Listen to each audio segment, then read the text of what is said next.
योजना क्या है तुम्हारी मित्र? करना क्या चाहते हो तुम?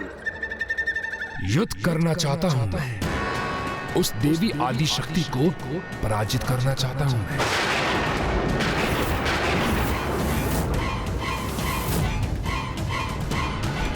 देवी आदि शक्ति।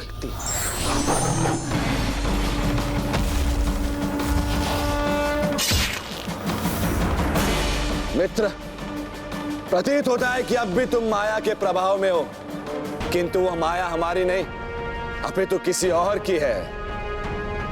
मायासुर, वो किसी की माया नहीं, ये मेरा दृढ़ निश्चय है। और उचित विचार करने के उपरांत मैं यहां तक पहुंचा।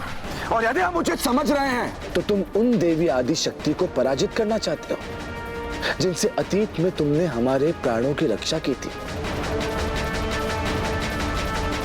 वो घटना तो स्मरण है ना तुम्हें मित्र?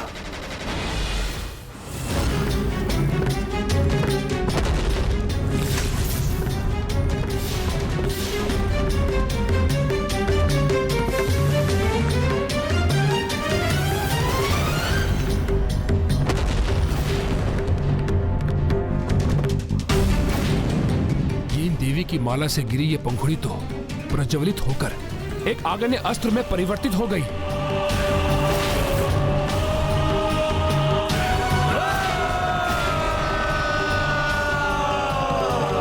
मायासुर, ये तो असीम माया के स्वामी मायासुर है।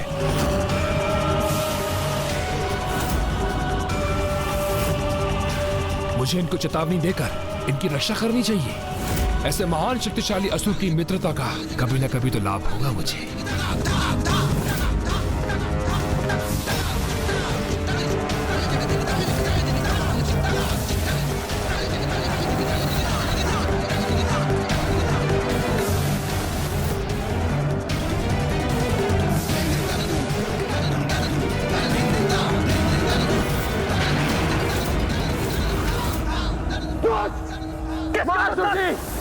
अपनी माया का प्रभाव करने से पूर्व उन पुष्प की पंखुड़ी रूपी अस्त्र को अवश्य देख लीजिए।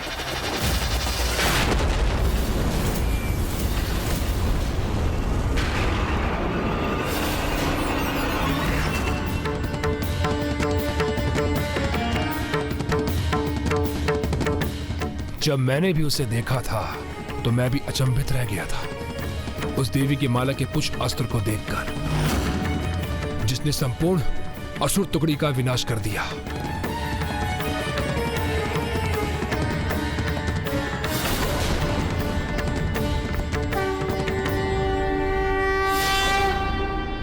वो असुराज महिषासुर का अंत करने जा रही है।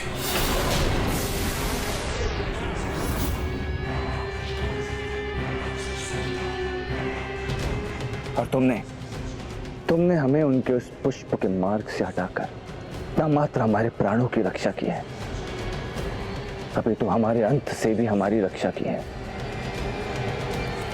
इसी कारण हम तुम्हारे आभारी हैं, ऋणी हैं।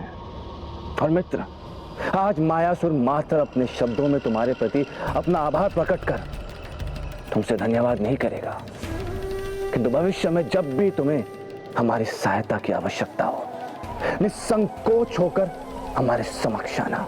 हम तुम्हारी सहायता अवश्य करेंगे मित्र, अवश्य करेंगे मित्र, अवश्य। तो आज मैं तुम्हें वो अवसर प्रदान कर रहा हूं मित्र। मेरी सहायता कर, अपना ऋण चुकाओ मित्र मायासुर। तो क्या अपने प्राणों की रक्षा का ऋण चुकाने के लिए हमें अपने ही प्राणों की आहुति देनी होगी? यदि तुम्हें वो घटना स्मरण है तो ये भी स्मरण होगा कि कैसे देवी आदि शक्ति की माला की एक पंखुड़ी, मात्र एक पंखुड़ी इतनी विनाशक सिद्ध हुई थी। तो वो देवी स्वयं कितनी शक्तिशाली होगी, क्या इसका अनुमान भी है तुम्हें मित्र दुर्गमासुर?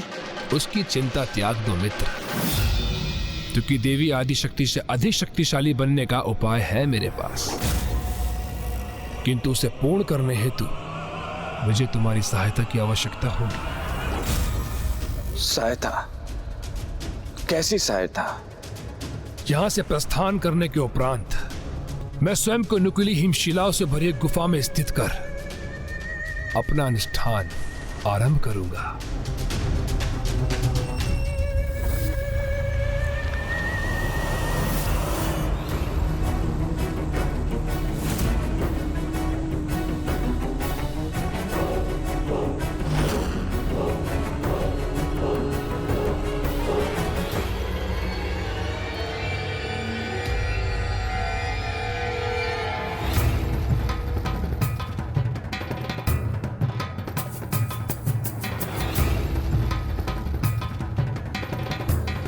ओह, तो ये है मायासुर की माया। छलावे के मध्य छिपी ये सुंदर सी नगरी अब जाकर कहीं प्रकट हुई है। सत्य है, अद्भुत है मायासुर की माया भैया।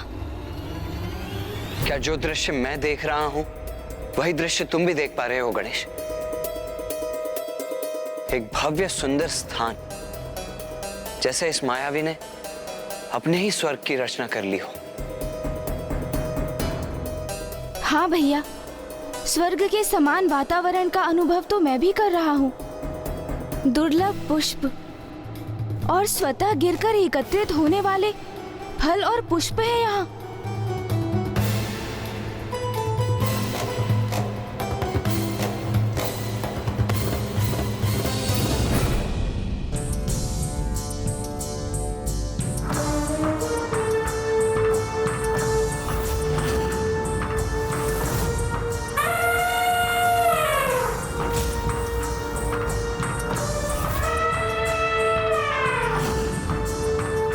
ये गज कुछ असामान्य क्यों प्रतीत हो रहा है?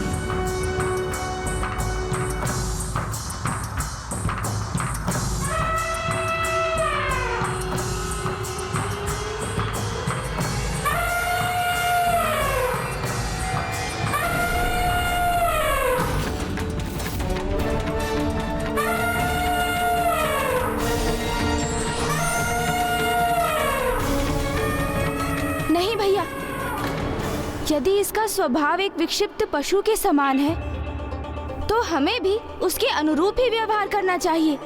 स्मरण रहे भैया, ये मायासुर की नगरी है, इसलिए आवश्यक नहीं कि जो दिख रहा है वही सत्य हो। इस समय मात्र ये आवश्यक है भैया कि हम किस प्रकार इसे भटकाकर भीतर प्रवेश करें।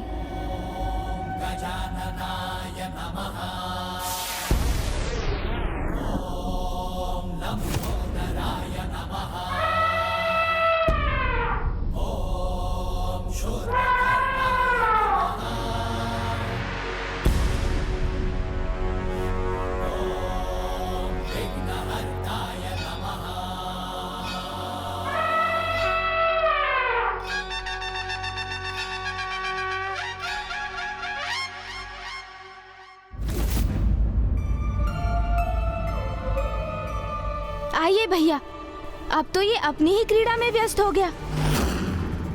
हमारे भीतर प्रवेश करने का ये उचित अवसर है।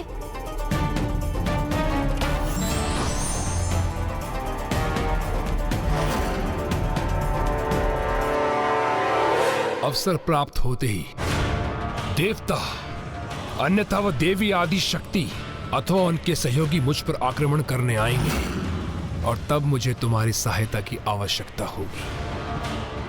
तो तुम कहना क्या चाहते हो? हमें उन देवताओं का सामना करना होगा?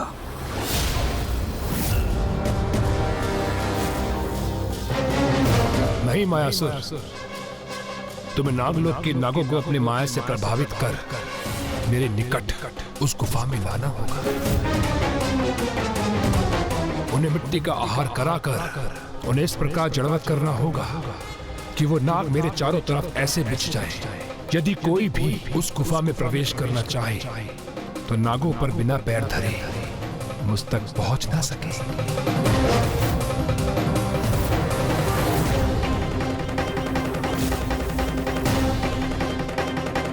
किंतु इस सब से तुम्हें क्या लाभ होगा मित्र दुर्गमासुर? लाभ होगा, बहुत लाभ होगा।